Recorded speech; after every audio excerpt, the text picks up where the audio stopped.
আসসালামু আলাইকুম welcome back to my channel Shanta Akter. আজকে আরেকটা নতুন ভিডিও নিয়ে আসছি। দেখতেই পাচ্ছেন যে সবগুলি মশলা একসাথে রেখে দিছি, পেঁয়াজ কেটে নিছি, তারপরে যেখানে মাংস ধুয়ে নিছি, গরুর মাংস, এটা রান্না করব। কিভাবে রান্না করি, হাতে মাখানো, তাই দেখেন। এখানে কড়াইয়ের মধ্যে আগেই লবণ দিয়ে নিছি, ভাবছি বসা অন করে দিব, দেন মনে হয়েছে যে না একটা ভিডিও করি ছোট একটা। আর স্পেশালি আমি অলওয়েজ সরিষার তেল দিয়ে রান্নাটা করি, তো দেখতে থাকেন। যেখানে ধুয়ে নিছি একদম মাংসগুলি, এগুলো এখানে নিয়ে নিলাম পানি ছড়ায়। তার মধ্যে এখানে সব দারচিনি এলাচি সব দিয়ে দিব। হাতে মাইখাই তো বসাবো এই জন্য। তারপরে সরিষার তেল তো দিবই, আদা রসুন হলুদ মরিচ সব দিয়ে দিব এখন একসাথে।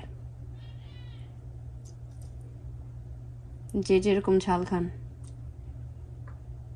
আমি একটু ঝাল বেশি দিব আজকে। আর যার পরিমাণ মতো মাংস যতটুকু অতটুকু হলুদ মরিচ দিলেই হবে।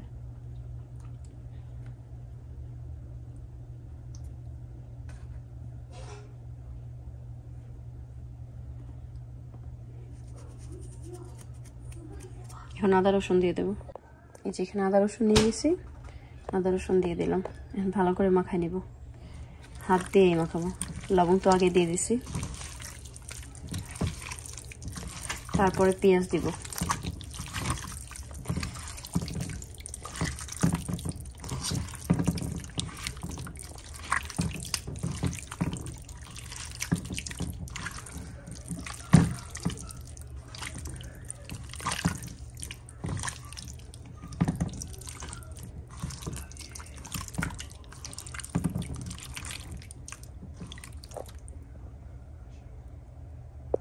ভালো করে আমার মাখানো হয়ে গেছে।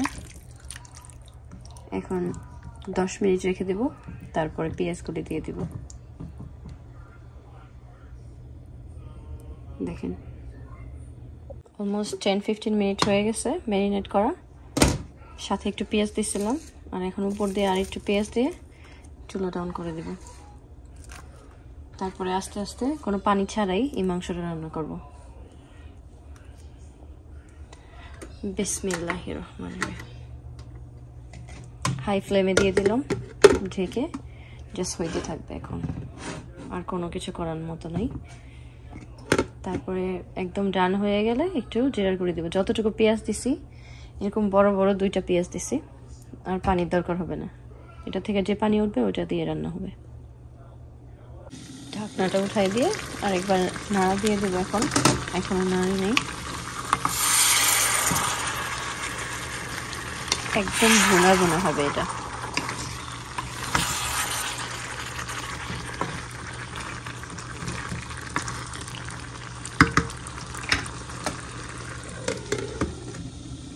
যে একটা ঘ্রাণ বের হয়েছে সরিষার তেলের, মনে হচ্ছে এখনই খেয়ে ফেলি। এখানে দেখেন আরেকটা সারপ্রাইজিং থিং, বাংলাদেশের ডাটা শাক। ডাটা আমরা এখানে আমেরিকাতে বসেও খাইতে পারি। আমার ননদ নিউ ইয়র্কে ঘুরতে গেছিল, ওখান থেকে নিয়ে আসছে সবার জন্য ডাটা। এটা দিয়ে রান্না করব, ইলিশ মাছ দিয়ে হয়তো, আর চিংড়ি মাছ দিয়ে। আর এই যে লাউ শাক, এটাও নিয়ে আসছে নিউ ইয়র্ক থেকে। এটা দিয়ে আজকে শাক রান্না করব। Thank you. ইতি আনার সাথে সাথেই সবাইকে দিয়ে গেছে, যাতে এগুলি নষ্ট না হয়ে যায়। সো দেরি করব না, এগুলি আজকে রান্না করে ফেলবো। কিভাবে কাটি, এই যে বাংলাদেশের বটি দিয়ে এগুলি কাটবো এখন ছোট ছোট করে। এতটুকু বাসা হয়ে গেছে, আর বাকিটুকু করব। দেখি এখন মাংসের কি অবস্থা, দেখেন কত পানি উঠে গেছে। এটাকে আরেকবার নাড়া দিয়ে দেবো। এখন এই যে মাংসটা হচ্ছে, পানি কত পানি উঠে গেছে, 1 ফোঁটা পানিও দেওয়া হয়নি। এখন আস্তে আস্তে এগুলি করে হতে থাকবে। লাউ শাকগুলি একদম সুন্দর করে কেটে নিছি, তারপর ডাটাগুলি একদম বেছে নিছি। এখন এগুলি রেখে দেব। তারপর ওখানে চিকেন কাটতে নিছি, এখানে দেখেন গরুর মাংসটা আস্তে আস্তে হচ্ছে, কোনো পানি দিই নাই আর দিবও না, এভাবে আস্তে আস্তে হইতে থাকবে। আমি তো রোজা রাখছি, এই জন্য লবণ দেখতে পারবো না, লবণ একটু বেশিই দিছি, ভাতের সাথে ঠিক হয়ে যাবে। মাংস অলমোস্ট হয়ে গেছে, বাট আরও ঝোল শুকাবো। কোনো পানি হয় নাই, কিচ্ছু দেয় নেই, জাস্ট এখন আস্তে আস্তে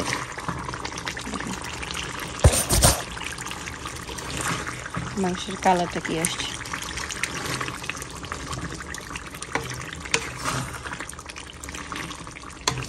এটা দিয়ে পরোটা দিয়ে, রুটি দিয়ে, খিচুড়ি দিয়ে, ভাত দিয়ে, সব দিয়ে খাইতে মজা। মাংসগুলি একদম নরম হয়ে গেছে একদম। ওকে, ভিডিওটি লাইক করলে subscribe to my channel and share my video. আল্লাহ হাফেজ, আসসালামু আলাইকুম।